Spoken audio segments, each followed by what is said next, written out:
You can roughly locate any community in the world, somewhere along a scale running all the way from democracy to despotism.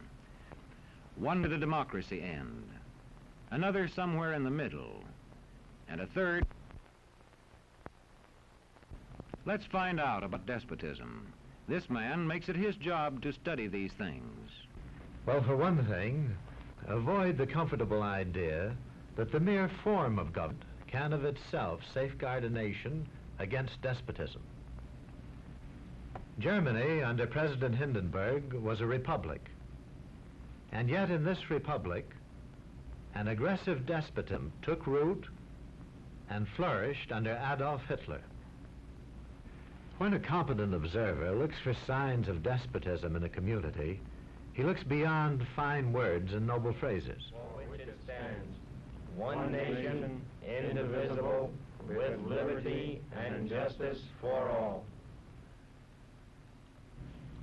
Many observers have found that two workable yardsticks help in discovering how near a community is to despotism: the respect scale and the power scale.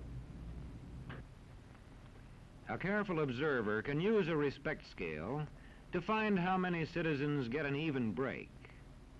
As a community moves towards despotism, respect is restricted to fewer people. A community is low on a respect scale if common courtesy is withheld from large groups of people on account of their political attitudes. If people are rude to others because they think their wealth and position gives them that right, or because they don't like a man's race or his religion.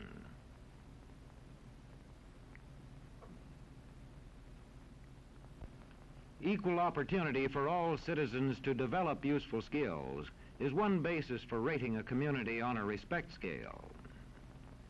The opportunity to develop useful skills is important, but not enough. The equally important opportunity to put skills to use is a further test on a respect scale.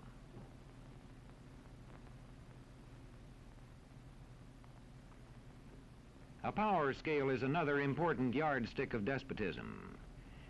It gauges the citizens' share in making the community's decisions. Communities which concentrate decision-making in a few hands rate low on a power scale and are moving towards despotism. Like France under the Bourbon kings, one of whom said, "The state, I am the state."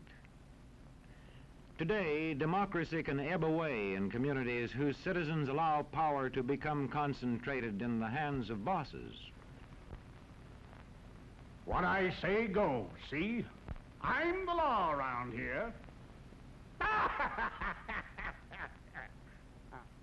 The test of despotic power is that it can disregard the will of the people. It rules without the consent of the governed. Look beyond the legal formalities of an election in measuring a community on the power scale to see if the ballot is really free.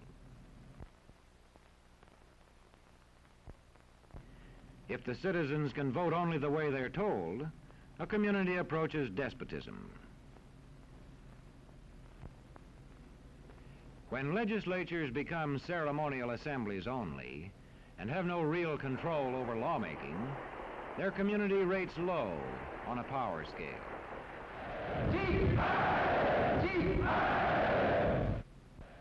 In a downright despotism, opposition is dangerous, whether the despotism is official or whether it is unofficial.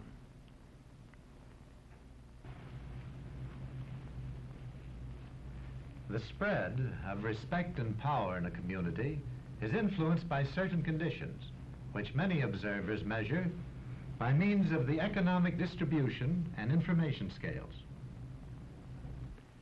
If a community's economic distribution becomes slanted, its middle-income groups grow smaller, and despotism stands a better chance to gain a foothold.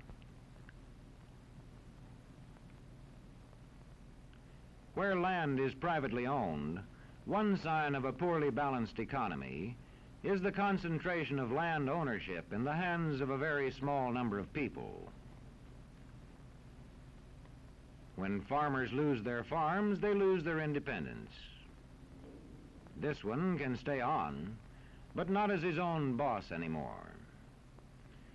To the extent that this condition exists throughout a nation, the likelihood of despotism is increased.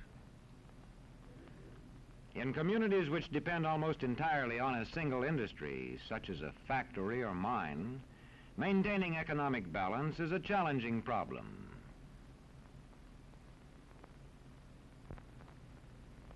If this condition exists over the nation as a whole, so that the control of jobs and business opportunities is in a few hands, despotism stands a good chance.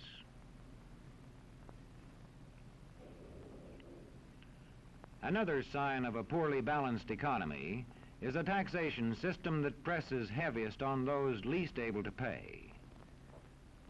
A larger part of a small income is spent on necessities such as food. Sales taxes on such necessities hit the small income harder. In the days of the salt tax, feudal despotisms were partly sustained by this and other effects.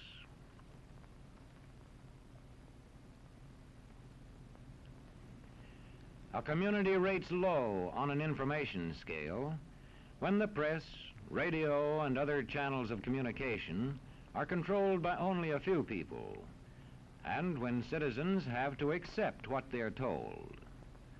In communities of this kind, despotism stands a good chance. See how a community trains its teachers. Bear this in mind. Young people cannot be trusted to form their own opinions. This business about open-mindedness is nonsense. It's a waste of time trying to teach students to think for themselves. It's our job to tell them. And when teachers put such training into practice, despotism stands a good chance. These children are being taught to accept uncritically whatever they're told. Questions are not encouraged. How can you ask such a question? Have you got a textbook? Yes, ma'am. Does it say here that our law courts are always just? Yes, ma'am. Then how dare you question the fact? Sit down. And so we aren't surprised when... But it must be true. I saw it in this book right here. And if books and newspapers and the radio are efficiently controlled, the people will read and accept exactly what the few in control want them to. Government censorship is one form of control. A newspaper which breaks a government censorship rule can be suspended.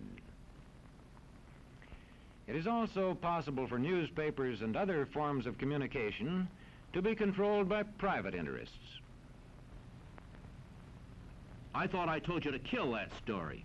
It'll cost us a lot of advertising. If that story goes out, I quit. All right.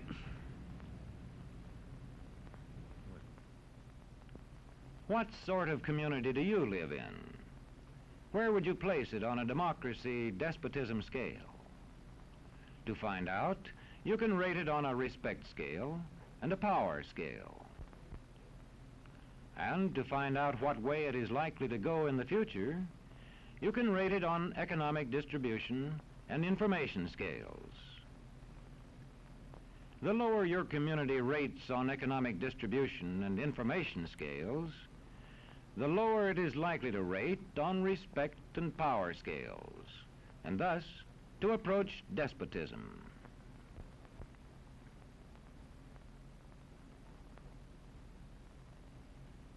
What happens in a single community is the problem of its own citizens.